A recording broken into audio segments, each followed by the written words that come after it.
ये भौतिकता के कारण परेशानी, तनाव, उन सब से छुटकारा दिला सकता है। तो अगर ये मैं प्रश्न कह रहा हूं तो मुझे लगता है कि इसका उत्तर यही होगा कि आप लोगों की तरफ से मैं देख रहा था जिस तरह से आप सब बोल रहे थे कि बिल्कुल बन सकता है, बिल्कुल सही दिशा में जा रहे हैं और इसी दिशा में हम काम कर रहे हैं। इसके साथ ही आज उत्तराखंड केवल चारधाम यात्रा तक सीमित नहीं है, क्योंकि आज हमारे यहाँ अनेक संभावनाएं टूरिज्म के क्षेत्र में है, अनेक नए नए स्थान हैं।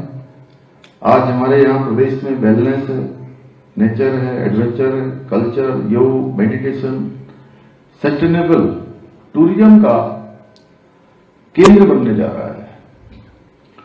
और जब लोग डेस्टिनेशन की बात करते हैं, मैं देश और दुनिया के अनेक स्थानों पर गया तो मुझे लोगों ने कहा कि आपके यहाँ कितने डेस्टिनेशन हैं। तो मैंने कहा आपको कितने पता है? तो कुछ नाम सबको पता है, क्योंकि उत्तराखंड भले ही भारतवर्ष का एक हमारी गिनती छोटे राज्यों में होती है, एक पहाड़ी राज्य के रूप में हमारी गणना होती है, लेकिन अगर हम लोगों से पूछें तो लोग जानते हैं कि उत्तरकाशी का नाम जानते हैं, लोग हर्सिल का नाम जानते हैं।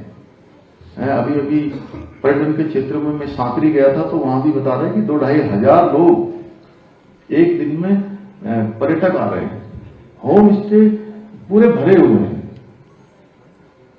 कोई देहरादून है, मसूरी है, औली है, ऋषिकेश, हरिद्वार, चक्राता, अगर और आगे चले जाएंगे तो कौसानी से लेकर रानीखेत, मुंशियारी, नैनीताल, रामगढ़, रामनगर, ऐसे बहुत सारे स्थान।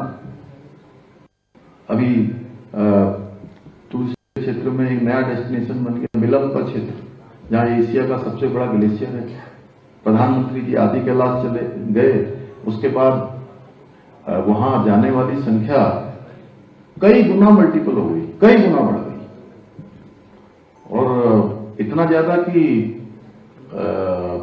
पिथौरागढ़ में लोग मुझे कह रहे थे कि जब से आदि कैलाश यात्रा में प्रधानमंत्री जी का प्रवास हुआ, उन्होंने यात्रा करी, कोई होटल खाली रहता ही नहीं है सीजन में, सारे होटल भरे रहते हैं। प्रधानमंत्री जी ने माणा की यात्रा करी, प्रधानमंत्री जी ने आप ही के जनपद में यहीं हमारी शीतकालीन यात्रा में भाग लिया, मुखवा में, आप सबको पता है। तो इसमें उत्तराखंड के पर्यटन को नई दिशा देने में आप सभी का बहुत बड़ा योगदान है। मैं आप सब लोगों से कहना चाहता हूं कि मैं डेस्टिनेशन की बात कर रहा था, मैंने कुछ डेस्टिनेशन बताए और बीच में थोड़ा बात आगे चली गई। तो मैं यही कहना चाहता हूं आप लोगों से, क्योंकि आप लोग पूरे देश दुनिया के डेस्टिनेशन जानते हैं, लेकिन उत्तराखंड में बहुत सारे अभी ऐसे डेस्टिनेशन हैं जिनको आप जानते नहीं है, लेकिन वो सारे के सारे डेस्टिनेशन है। आप जिधर जाएंगे उधर आपको एक नया डेस्टिनेशन दिखाई देगा। आगे बढ़ते जाएंगे, फिल्मों वाले कई बार आते हैं, वो खुद ही मुझे कहते हैं कि यहां तो एक जगह जाओ, उससे आगे निकल जाओ तो दूसरा और बेहतर डेस्टिनेशन दिखाई देता है। जो आप डेस्टिनेशन के रूप में जिनको मान्यता भी नहीं है, वो भी डेस्टिनेशन है। आप ही लोग ट्रेंड बनाते हैं और डेस्टिनेशन को ब्रांड बनाते हैं। मैं आपसे ये जरूर कहूंगा कि क्या आप समय नहीं आ गया कि उत्तराखंड को 12 महीने का टूरिज्म स्टेट बनाया जाए, न कि केवल 4 या 6 महीने का। और इसीलिए हमने इस शीतकालीन यात्रा का उद्देश्य भी यही है कि हमारे पहाड़ खाली न रहे, होटल बंद न हो, टैक्सी खड़ी न हो, होम स्टे सूने न रहे, युवाओं को कामकाज के लिए, रोजगार के लिए पलायन न करना पड़े। इसलिए 12 महीने पर्यटन चलेगा तो प्रदेश की आर्थिक स्थिति भी अच्छी होगी और सभी को काम धंधा भी मिलेगा और सबका रोजगार भी अच्छा होगा। और मैं बताना चाहता हूं कि सरकार इस दिशा में काम कर रही है। हमारी सरकार केवल नीति बनाने वाली सरकार नहीं है, बल्कि धरातल पर आपके साथ कंधे से कंधा मिलाकर दिन रात काम करने वाली सरकार है। आप देख रहे होंगे लगातार सरकार जो है हर एक दिन एक नया प्रयास करती है, हर एक दिन नई चुनौती के साथ आगे बढ़ती है। पिछली सरकारों के कार्यकाल में भी आप सबको पता हो कि एक परमिशन लेने के लिए किस तरह से कई कार्यालयों को चक्कर लगाने पड़ते थे, लेकिन हमने इस प्रक्रिया को सरल बनाया है। मुझे सच में अच्छा लग रहा है आप सबके बीच में, और मैं जिलाधिकारी जी से कहूंगा कि आपके कॉन्क्लेव में जो जो चीजें आप सबके बीच में से आए उसको जरूर बताएं, उसका समाधान खोजें कि किस तरह से आप लोगों को परमिशन चाहिए, किस रूट पर कनेक्टिविटी चाहिए, किस क्षेत्र में इंफ्रास्ट्रक्चर चाहिए और किस प्रकार की मार्केटिंग सपोर्ट चाहिए, जिसमें सरकार आपका काम आगे बढ़ा सकती है। हम प्रदेश में पर्यटन को बढ़ावा देने के लिए आपका हर प्रकार से सहयोग करने को तैयार हैं। इसके साथ ही हम पर्यटन विभाग के माध्यम से single window system, digital approval और निवेशकों के लिए फास्ट ट्रैक सपोर्ट को भी मजबूत कर रहे हैं। और साथियों, ये मेरे लिए पर्यटन का अर्थ केवल बड़े होटल नहीं है, बल्कि पर्यटन का असली लाभ तब है जब गांव की होम स्टे, महिला का होम स्टे भरे जो गांव में होम स्टे चलाती हैं, स्थानीय युवक उनकी टैक्सी चलाएं, पहाड़ी युवा ट्रैकिंग गाइड बने, और हमारे जो लोक कलाकार हैं उन लोक कलाकारों को मंच मिले और किसान के उत्पाद सीधे पर्यटकों को पहुंचे। आदरणीय प्रधानमंत्री जी ने अभी जब माणा गांव में आए थे वो, तो माणा गांव से उन्होंने देश के सभी जो पर्यटक हैं, तीर्थयात्री हैं, जो उत्तराखंड तीर्थ यात्रा पर आते हैं, पर्यटन के लिए आते हैं, उनसे एक आग्रह किया था कि अपनी यात्रा का जो एक बजट बनाते हैं कि इतनी धनराशि से कोई जो भी धनराशि है उसकी, तो उन्होंने कहा कि उस धनराशि में से 5% धनराशि स्थानीय जो हमारी महिलाएं हैं, स्थानीय उत्पाद बनाने वाले युवक हैं, या वोकल फॉर लोकल के जो उत्पाद हैं, अनेक प्रकार के उत्पाद, महिला मंगल दल, युवक मंगल दलों को, सेल्फ हेल्प ग्रुप, उन सब में 5% की धनराशि खर्च करें। आपके घरों में पहले से भी अगर उस प्रकार के सामान है तो भी जरूर जो है उनको आप प्रोत्साहित करने के लिए 5% धनराशि से उनकी खरीदारी करें, जिससे कि उनको भी प्रोत्साहन मिलेगा।